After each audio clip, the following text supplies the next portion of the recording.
nomor hadis 1477 tadi yang sudah antum tuliskan. Di hadis Muslim temukan nomor hadis 4582. Ya. Lihat kalimatnya. Oh, hati-hati ya, hati-hati dengan hadis ini. Innallaha kariha thalatha. Innallaha kariha thalatha. Saya tuliskan sebentar. Innallaha kariha thalathatan. Kariha. Fokus sebentar. Ingat, setiap ada kalimat diawali dengan kata inna atau anna, maka hukumnya sifatnya tegas. Ada ketegasan di sini, ya. Kalau dalam bahasa bebasnya saya katakan sungguh tegas disampaikan, ya. Sungguh tegas disampaikan. Allah itu kariha, sangat benci, tidak menyukai. Biasanya kalimat hadis itu agak sedikit lembut. Innallaha la yuhibbu, tidak menyukai. Tapi di sini kalimatnya tidak menggunakan tidak menyukai. Langsung kalimat paradoksnya, lawan yang negatifnya, kariha. Ya. Antum senang mana dikatakan? Senang mana kedengarannya? Maaf ya untuk yang para ikhwan. Antum senang mana menerimanya? Disebut tidak tampan atau disebut jelek? Saya ulang, senang mana? Disebut tidak tampan atau disebut jelek? Masya Allah. Baik, alhamdulillah. Dua-duanya tidak menyenangkan ya. Tapi kalimat pertama kan lebih sopan. Masya Allah, antum tuh makhluk yang luar biasa. Cuman sayang, nggak tampan aja. Gitu. Masya Allah. Yang kedua, antum jelek amat sih. Si amat aja nggak jelek, misal gitu ya. Nah, itu kan nggak menyenangkan kalimat kedua ya. Ada nuansa yang tidak nyaman. Di sini, kalau kalimatnya menggunakan kalimat langsung, la yuhibbu, tidak menyukai. Tidak menyukai itu kan artinya benci, tidak suka. Tapi kalimatnya tidak menggunakan kata la yuhibbu, tapi langsung menggunakan lawannya, kariha. Ini menunjukkan bahwa peristiwa yang akan disebutkan ini sangat tidak disukai oleh Allah. Ya. Jelas? Thalatha, ada 3.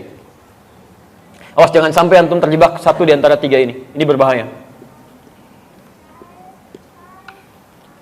Nomor satunya, qila wa qala. Qila wa qala. Ini kalimat ungkapan dalam bahasa Arab. Kalimat ungkapan. Qila wa qala itu kalau sekarang dibuat peribahasa bahasa Indonesia, kabar burung yang tidak jelas. Katanya gitu. Ya. Nyaknya itu nggak tahu kemana. Ya. Ustaz, katanya kemarin nggak datang. Kata siapa? Ya katanya. Nyaknya siapa di situ? Itu nggak disukai. Karena menunjukkan pada sesuatu yang belum jelas. Ini langsung bertentangan dengan ayat Quran sekaligus. Quran surah 17 ayat 36. Ya, lihat kalimatnya. Wala taqfu ma laysa laka bihi 'ilmun. Innas sam'a wal basara wal fuada kullu ulaika kana 'anhu mas'ula. Perhatikan kalimatnya. Ini bahayanya, jangankan yang menyampaikan, ikut-ikut orang ini saja nggak boleh. Lihat kata Quran. Jangan pernah Anda ikuti sesuatu atau bahkan ajakan yang belum jelas kemana arahnya, bahkan sumbernya. Awas, hati-hati, jangan pernah diikuti.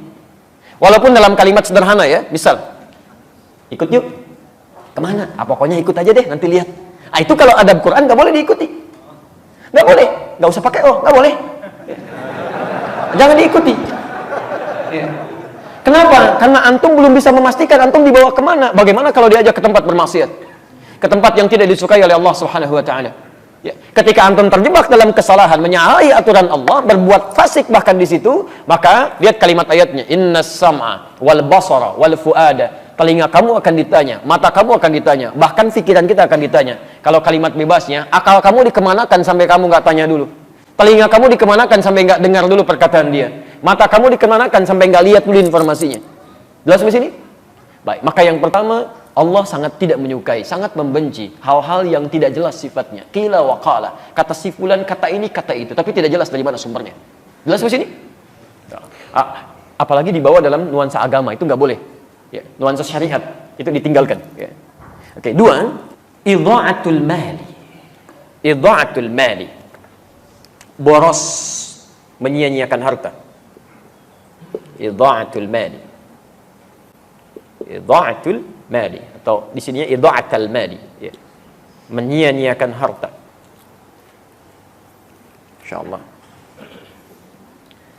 Orang ingin mendapatkan setengah roti, rebutan dengan 16 orang itu. Ya, di Aleppo pengen dapat susu sampai ya Allah, jalan mungut-mungut di tempat sampah gitu kan. Bayinya sampai kurus kering untuk mencari-cari itu. Antum kok dibuang-buang? Ya kan? Nasi itu kan berapa banyak yang terbuang itu dari makan itu. Dari rotinya, dari minumannya, tidak sedikit diantara sebagian orang-orang meminum aqua gelas cuma setengahnya, sebagiannya kemudian disimpan dibuang. Sementara orang-orang Palestina untuk mendapatkan minuman yang benar-benar bersih saja, itu mesti berjuang membebaskan dulu sumber minuman dari racun yang sudah diracun itu. Itu tidak mudah. Maka jangan disia-siakan. Termasuk idha'atul mali itu dari kata dhiya sifatnya. Bukan hanya menghilangkan esensinya, tapi menghilangkan nilai pahalanya. Awas, termasuk idha'atul mali itu menggunakan harta tidak pada tempat yang diridhoi oleh Allah Subhanahu wa taala. Misal, mohon maaf ya, tolong baca ini dengan baik ya. Baca ini dengan baik.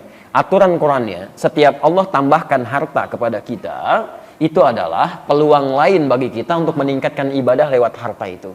Karena mungkin peluang ibadah lewat sisi yang lain sudah kurang mampu kita tunaikan. Jelas ya?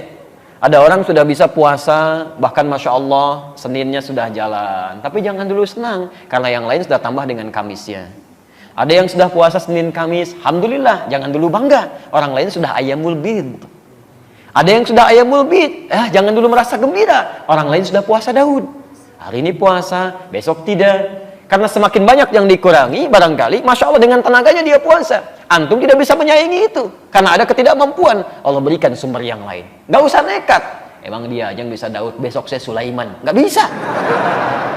Cuman sampai Daud aja, selesai di situ. Antum Daud aja susah, apalagi mau mencari yang lain. Maka dari situ Allah berikan kemudian tambahan lewat yang lain supaya antum maksimalkan ibadah di situ. Apa diantaranya? Harta. Karena itulah ketika Allah titipkan harta, turun kaidahnya. Antum baca betul, pahami titipan Allah yang maksimal pada diri antum itu apa. Quran surah misalnya ke 28 Al-Qasas ayat 77 itu. Ya, sampai dengan 79-nya. Jelas ketentuan harta itu. Wabtaghi fi ma ataqallahu daral akhirah wa la tansa nasibaka minad dunya. Perhatikan kaidahnya.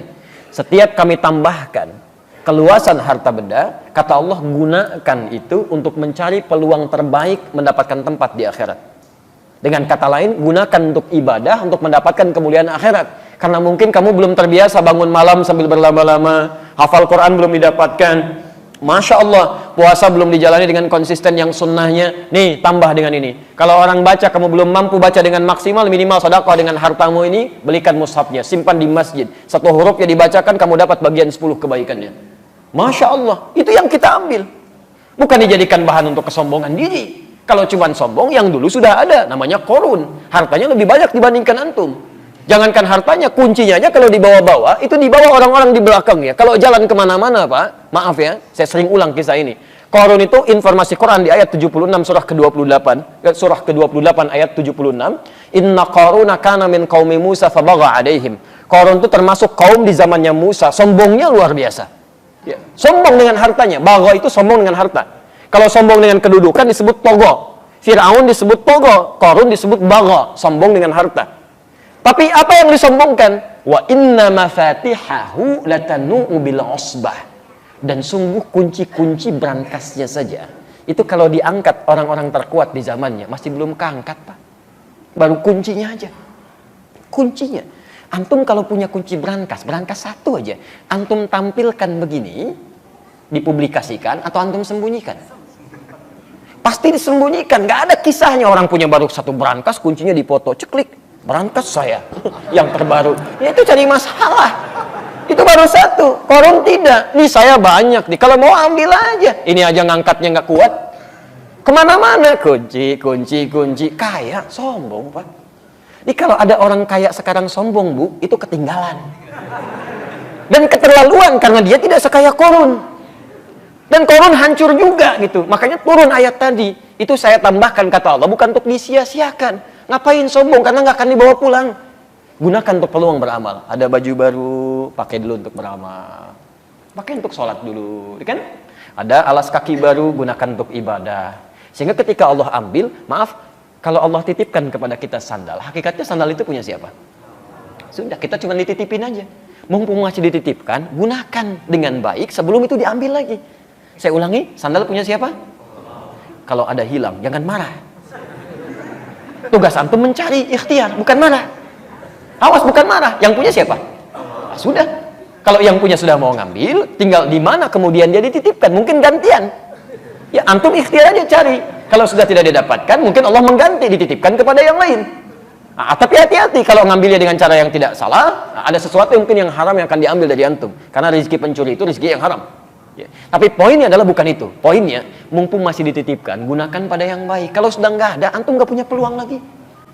Itu yang dimaksimalkan. Ya, kendaraan segalanya, sehingga hisabnya gampang. Pakai baju pertama kali, gunakan untuk sholat.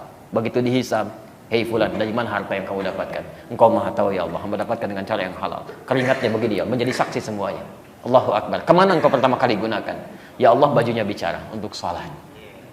Enak hisabnya. Ya. Antum punya baju baru digunakan untuk apa? Masya Allah. Antum undangan sekali belum tentu dalam setahun sekali antum pakai baju luar biasa. Nggak ada yang kayak Allah ngundang 5 kali dalam sehari. La haula wala quwata illa billah. Begitu ditanya, dari mana kamu dapatkan harta yang paling halal ya Allah? Engkau menjadi saksi dalam semua perjuangan hamba. Kemana kami gunakan? Undangan ya Allah. Oh, jawab apa? Ya. Ini idha'atul mal. Ya, tolong dicek ya. Yang harus malu adalah, ada orang Pak, maaf ya, sepeda aja nggak ketitipin, tapi kakinya digunakan untuk melangkah ke masjid. Jaraknya luar biasa. Ada yang 500 meter, ada yang sampai 2-3 kilo, masih jalan ke masjid.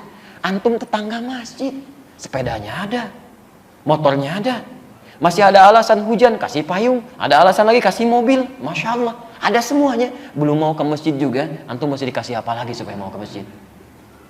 Coba cek lagi. Imam Hasan al-Basri, antum jangan kira semua amalan antum itu bisa diterima oleh Allah. Imam Hasan al-Basri, kenal Hasan al-Basri? Alhamdulillah. Alhamdulillah. Kita syukurilah, kalau kenal saya pulang. Kalau antum gak jelas siapa gitu kan. Baik, Hasan al-Basri itu dikisahkan dalam kitab namanya Al-Hikayat wal Muhimmat. Itu Masya Allah. Beliau pernah tidur kemudian bermimpi mendengar suara. Ini nyata, beliau kisahkan sendiri. Mendengar suara yang memanggil beliau.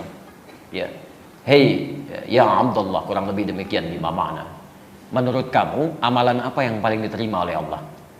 Beliau katakan, amalan saya yang beliau kira itu yang paling ikhlas. Saya pernah kerjakan ini. Kemudian mendengar suara, itu tidak diterima oleh Allah. Tidak diterima oleh Allah. Yang diterima oleh Allah, perhatikan, yang diterima oleh Allah ketika engkau bersedekah pada seekor lalat. Saat engkau menulis itu, jadi beliau pernah menulis, tiba-tiba lalat hinggap di penanya. Itu oleh beliau, oleh Hasan al-Basri rahimahullahu ta'ala, didiamkan penanya untuk memberikan kesempatan pada lalat untuk mengambil rezekinya di pena itu. Tidak digerakkan supaya lalatnya tidak lari. Ketika didiamkan itulah beliau anggap itu amalan yang biasa-biasa saja. Ternyata dalam pandangan Allah betapa besar itu. Rahmat Allah diturunkan dalam kalimat itu. Jadi kita tidak tahu teman-teman sekalian, di mana amalan kita yang sudah kita anggap diterima oleh Allah itu. Menurut Allah amalan terkhusyuk kita belum tentu itu dapat penerimaan yang baik. Karena itu antum mesti berlomba. Begitu dapat titipan, gunakan yang baik, gunakan yang baik, gunakan yang baik. Jelas sampai sini? Baik. Yang ketiga, kathratus su'al. Kathratus su'al. Banyak bertanya, Allah. Banyak bertanya, menanyakan pada sesuatu yang sudah jelas keterangannya. Kathratus su'al. Oke. Dan ini bisa menimbulkan masalah. Seperti umatnya Nabi Musa alaihissalam. Ya. Kalimatnya jelas, sembelih sapi, gak usah nanya, sapi banyak, malah ditanya. Sapi yang bagaimana ya? Warnanya apa? Warnanya kuning. Nyari lagi yang agak susah, nyari ke kuning-kuningan, sofra gitu kan? Ya, setelah jelas, kuning yang mana ya? Kan kuning agak banyak. Cari itu yang tidak ada cacatnya, gak pernah dipakai membajak sawah, mulus, halus, tidak ada cacatnya. Carinya lebih susah lagi. Makanya kalau ada sesuatu yang sudah jelas kemudian disampaikan, jangan banyak dipertanyakan supaya tidak sulit memahaminya. Nah, beli sabun ya, clear. Sabun apa saja, selesai. Sabun apa? Lifebuoy. Jadi terbatasi. Yang dicari halus Lifebuoy. Di mana Pak? Indomaret ya. Terbatasi lagi. Nyarinya mesti di Indomaret. Indomaret yang mana Pak? Kan ada 3. Yang paling jauh di ujung ya. Hati-hati. Kan pelayannya di situ ada yang laki-laki, perempuan. Yang mana Pak? Yang laki-laki. Awas. Begitu nyampe sana, balik lagi. Kok kamu nggak beli sabun? Pak, pelayan yang laki-laki nggak ada Pak. Ada yang perempuan. Padahal perintah awalnya gampang, cari sabun, selesai. Dan antum awas, kalau orang tua meminta anaknya membeli sesuatu, anaknya belikan karena kalimatnya umum sifatnya, antum nggak boleh protes. Nggak boleh protes. Ya, nak beli sempo ya, dibelikan oleh anaknya, datang dengan sempo clear misalnya.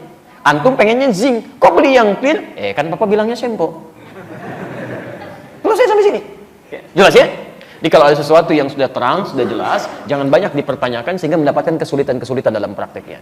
Nah, kesimpulannya di sini, jika ada berita yang menyebar dalam hal yang tidak baik, pertama pastikan dulu sumbernya. Jangan menebarkan sesuatu yang bisa melahirkan dosa.